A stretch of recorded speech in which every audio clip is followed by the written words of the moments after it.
Yo! Welcome back to the podcast. Taking a break from college apps, so thought I would record and edit a video. As always, thank you for taking the time out of your lives to join me for today's episode. Very special guest, as always. This time we have Mr. Coleman, who was my chemistry teacher junior year, so last year. Very excited to share this interview with you, and yeah, hope you guys enjoy. Also, quick note as I'm editing this video, there is some background noise, and I apologize. We were in the classroom, and there's some other students, but regardless, I think it's a very interesting episode, so again, my apologies. Hello, Mr. Coleman. Hi. Obviously, you're my AP Chemistry teacher. I didn't have you for chemistry honors, but it was a pleasure having you this year. Would you like to introduce yourself in terms of what you do here at Livingston High School, as well as maybe some other background information? Sure. So my name is Mr. Coleman. I have been teaching here at Livingston for 8 years. I started teaching CP chemistry and honors chemistry for a few years, and then lately I've been teaching AP chemistry, and finally this year, for the first time, I've started teaching science research classes. It's my 13th year teaching overall. I taught previously at Hillside High School for 5 years. And have you enjoyed your time here at Livingston High School? Obviously. Yes, this is a fantastic school, great students, and great actual support too. I know administration, they do a lot of hard work, and a lot of the things that go well, it's because of their planning. And with the year coming to an end, do you have any plans for the summer? Are you excited for, I guess, going into the end of the year? Yes, it's not the end of the year yet, so that's the thing, we have to get there, but I can see it getting closer. Yes, so it'll be a relief to have a little bit of time off, and I plan to see family and maybe do a little bit of traveling. Nice. Outside of school, or I guess looking back on this year as a whole, were there any major takeaways, any of your favorite moments? It's actually similar to previous years, but it's still good because it's a different group of students.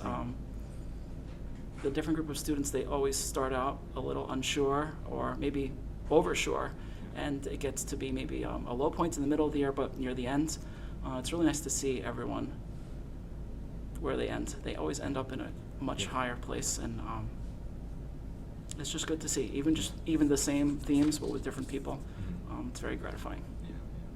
And outside of school, from I guess September until now, was there anything else you enjoyed? Maybe some out-of-school activities or hobbies, or? Actually, for hobbies, I'm not much a very interesting person, but I do like to read. Okay. I read science fiction. That's my favorite type of book to read. Listen to music, watch movies. Those are my usual hobbies. Yeah. And now shifting, I guess, towards your career as a student, obviously, or not a student, sorry, teacher. You said you've been teaching for 13 years? Yes. Right, yeah. And I guess, when did you decide, or how did you decide to become a teacher? Yeah, that's an interesting story because I actually come from a family of teachers. I have parents and aunts and uncles and grandfathers, grandmothers that have been teachers. And so the last thing I wanted to do was teach through high school, even through college. And it actually took to get to grad school, where I was in a program for chemistry. And one of the things they ask you to do as a grad student to earn your stipend, they actually pay you to go to grad school instead of the other way around, you having to pay. By paying you, they ask you to do certain duties. For example, you might be a TA for undergrad courses, for the lecturers, like maybe even run office hours. The thing they asked me to do was to supervise students doing labs. So instead of the professor at the front of the room watching students do labs, it was TAs like myself. And I really enjoyed that because, of course, in college the students are really, really good, but they may not be so comfortable with all the certain techniques or why are we doing this, and that was something I could do. And I felt really comfortable and felt good doing it. Yeah.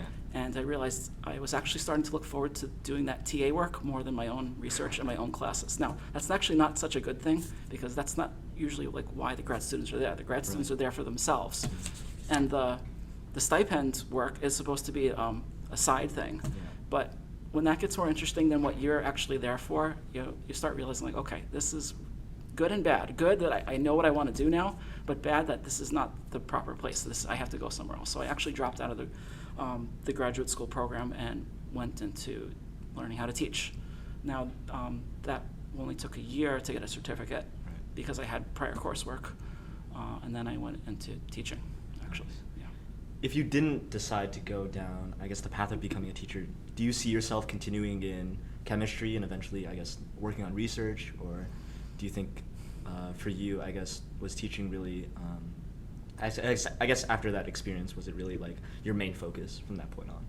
Yeah, I'm really happy teaching. I hope that shows in the classes. I really do like teaching. Of course, yeah. It helps that it's a subject that I like. I like chemistry, so it helps to be teaching that. Science research is, since I haven't taught it before, it's very difficult.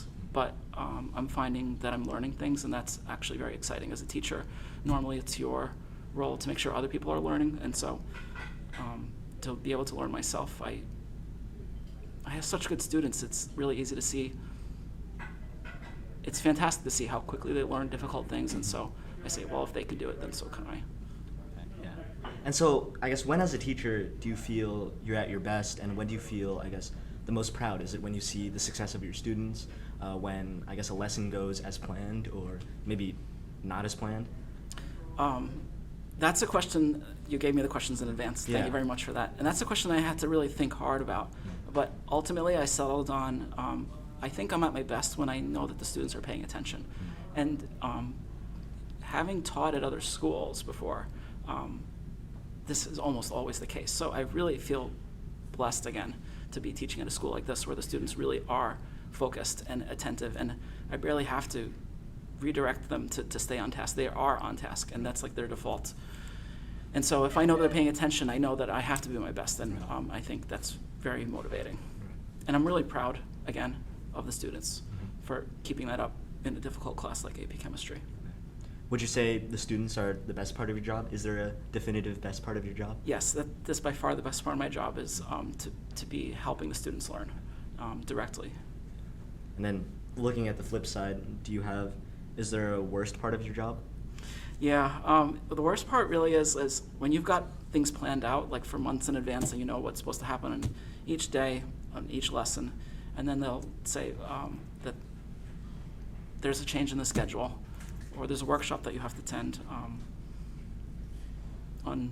without too much advance notice. That's difficult because you put a lot of time into planning and the best possible way that the sequence of topics can unfold and in a fair manner, and then to have to change that, that's a little hard to take, but that's part of teaching, so you do it. Of course. And I guess why teach chemistry? You said you come from a background of teachers. Were they chemistry teachers? And like when did you discover, I guess, both your love for chemistry and then eventually bringing that into teaching? That's a good question. No chemistry teachers. Math, English, literature, technology, but no chemistry. I just had like a placemat that had the periodic tables on it and eating over it as a kid.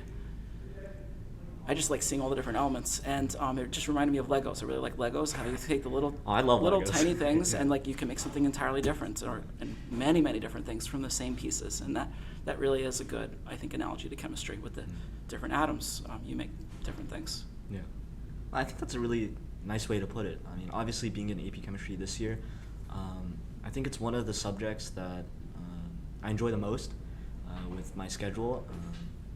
I've always been more of a STEM person. Would you say the same for yourself? Yeah, math and science. Yeah. I have a preference for that too. Yeah.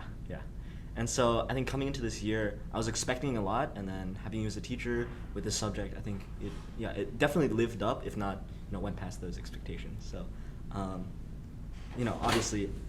So I guess what kind of, transitioning into another question, what kind of impact do you want to have on your students as a teacher? Well, I'm not necessarily expecting them to be chemistry majors. In fact, I actually don't really want them to. It's kind of a limited and narrow field. If it's something more interesting to them, then to go ahead and do it. But first of all, maybe most immediately, not to be afraid of taking chemistry in college. I can't tell you how many people have come back to me and said, like, it was so easy, and like we already knew everything, and it was a nice experience to walk into the room and even help other students learn stuff because we've seen it already. But yeah, generally to not be afraid of taking chemistry, and that they'll be successful at that if they try. At least the people that come back and tell me. there are some people maybe that don't tell me, and who knows what they got. But, and yeah, and just to have an appreciation for all the things that are around them that are made of atoms that they can't see, and yet they're still there. And the more you know about those atoms, the more you understand. And do you think you've had, so far with your time here at Livingston, have you gotten the chance to see that in your students? Do you think you've had that impact on your students? I'm not sure. That's always hard to tell. I try to give evaluations at the end of the year to ask them how did the course go and how could it go better if you wanted to make some suggestions. You never really know. You occasionally get students that come back like a year later just to check in, or you occasionally get emails. That's a good question. I don't really know for sure. The ones I hear back from, they tend to say good things, which is good. nice. Yeah. Yeah. If it means anything, I think you're an excellent teacher, which is why, partially why I reached out for this interview. And I mean, speaking of the interview, obviously you've been talking for quite a while now. I just want to open up the floor if you have any questions for me, or if you have anything else you want to say. No, I think this is a nice thing. You get to hear from all the different teachers, and you have the certain list of questions and their answers. They probably give a lot of good insight, and good insight even at the same time being different. Yeah, for sure. It's an excellent project. Thank you. Yeah, actually getting into it was, for me, the pandemic and not having that social connection. For me, I think I work fine alone. I think lacking that was difficult, not only for me, but for a lot of people. Not being able to, in school, see people face to face, and then even outside of school, not being able to go to a sport with your friends, or do basically any activity with your friends. So I think having this opportunity, and then eventually starting this teacher series, I call it a series, but that was last year, and I thought, I think it's really valuable to be able to get that teacher perspective. I think there's a lot of number one, experience, because a lot of people have spent a lot of time as a teacher, but also like wisdom being from the teacher's perspective, as someone who is separate from the students, but at the same time someone whose sphere of influence is the classroom, and just being able to, have that perspective. I think it's really interesting. But okay, if you don't have any questions for me, I guess we can start closing up with some of my last few questions. And as a teacher, how do you view school now compared to as you were a student? Obviously, that might be a while ago, but in terms of, as a teacher who's in, I guess, more of a teaching perspective versus a student who's a learner. Right. Well, as a student, I would be the one that would just not say a word all year long if I wasn't forced to, or if it wasn't part of the grade. And so, as a result, I can empathize with those students that might not speak so much, but I appreciate very much the ones that are willing to speak up, the ones that are raising hands and asking questions, or raising hands and not being afraid to answer questions, and in spite of possibly being wrong. I value both kinds of students, if that makes sense. Yeah, of course. And I think I try to get the quieter ones to speak up, but not to push them, because I know how it feels to be pushed, and that's also not okay. So does that kind of factor into your approach as a teacher? Obviously, you said you appreciate both kinds of students, but do you try to reach out maybe to particular students in particular, or does that influence how you teach in any ways, your own experiences in school? I try. It's difficult when you've got a lot of things you feel like you want to get done in mind, and it can be hard to For sure. approach individual students, but I do try in the beginning and at the end of class to maybe kind of walk around and see how people are doing, and sometimes just ask them, are you doing okay? Or that's hard. And I can see now you're mentioning the pandemic and checking on people and for that, and that's important, so I'm going to try to keep doing that. And kind of shifting gears, I haven't written this question down in advance, but can you kind of go over, I guess, the responsibilities of a teacher as something that, as a chemistry teacher, maybe that differs from, someone teaching another subject, but. Okay. Yeah. Though I haven't taught anything else, like outside of chemistry, science, I'm going to guess that the things that are different are there is a lot of equipment to keep maintained and keep checking on, make sure it's working. The experiments with the chemicals. We don't typically buy the chemicals right out of the box to be used for students. You need to change their concentration. You need to to check them, you need to actually make solutions ahead of time. So that does take time. But I'm teaching chemistry because I like it, so that doesn't actually feel like such a bad thing. I think it's a little extra compared to other classes. But then again, it's a great school, and here's just another reason why. They do give extra time for labs. And that is really, you might think that that's unfair or weird or strange, and maybe teachers in other subjects believe so. This is very typical in college, and in college the coursework in science are worth more credits simply because there's a lab component. And so you do all the prep yourself, though? I do, and I have wonderful colleagues that, if there is something else that I need, I have terrific colleagues that we do share in the budget for what needs to be ordered next year. So, and sometimes they can help out. Like I'm missing calcium carbonate. Sometimes someone has it down the hall, and that helps so much. It really is a good school. Sometimes it's hard to see. Sometimes it's hard to just even keep in mind, but it's definitely true. Interesting. And I guess shifting again, if you could give an important piece of advice to your younger self who's just about to enter high school as a freshman, what kind of advice would you give? I tell myself, I know it may not make a difference, but I tell them to relax. It's very uptight and nervous and, maybe even scared. But it's just, I don't know, it's like an immature attitude. Maybe everyone goes through it, it's fine. But I wish I got over it faster. And what about to yourself, I guess, as a high school graduate, going through, number one, the application process? Obviously, I'm a junior, so any advice would be worthwhile in terms of that, but also then getting into college and then going to college. So for applications, I'd stress in the strongest possible terms to just get it over with and get it done. And the extra time that you think you might spend to make it a little bit better is probably not worth it, especially once the school year starts. Once the school year starts, it's your senior year, and I actually saw the difference because I did have a student that was done with their applications before the first day of school, and the way that they just acted compared to everybody else, it was just so evident.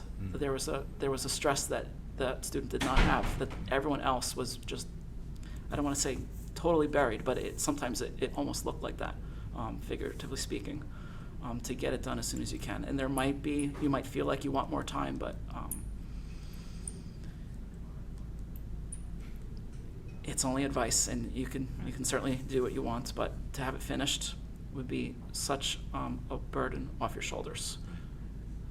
And to tack on yet another stage, for you, what advice would you give to yourself as someone who is going through college, eventually grad school, but then realizing that you had a passion for teaching, that you really wanted to pursue the classroom instead of research or whatever? Could you rephrase the question? Sorry. I guess so I focused on, advice from, going into high school and then leaving high school, and now this time going into teaching. Oh. Well, anytime you start a job, it's going to be difficult, but hopefully you're doing it because you really like it, and that usually gets you past all the hard stuff. There are going to be really crazy things that will happen in your first year that your youth and your vigor and your just being new and exciting, and maybe even being your first job, like your first paycheck. Right. That's going to get you through the hard parts, because things that you have no idea will happen are definitely going to happen, and you're going to have to get past it, and that's okay. If the first year of anything is always difficult. That's, again, what's so amazing about you students is you're doing all this stuff for the first time. Like anything you're doing is largely like the first time, and I can't say enough. Can't. And I guess, are you satisfied with what you've accomplished as a teacher so far? Sure, there's always things to improve, and the student evaluations that I gave out give a lot of good things that I could do better. And that's what's nice about teaching. You're not doing things for the first time. You get to do maybe 90% the same, and you can tinker and do manageable small changes, and that should make it even better year after year. And do you see yourself in your current position continuing with teaching? Is it still, I guess, the same thing that it was, or the same passion that you had maybe years in advance, or? Absolutely, yes. And then our last question to close this out. Obviously, there are other teachers, other students in the classroom to attend to. But are you happy? Would you say you're happy? I hope so. I hope it looks like I am. I'm not trying to lie when I say yes. Yes. Okay. All right. Great. Mhm. Well, thank you, Mr. Coleman. You're welcome.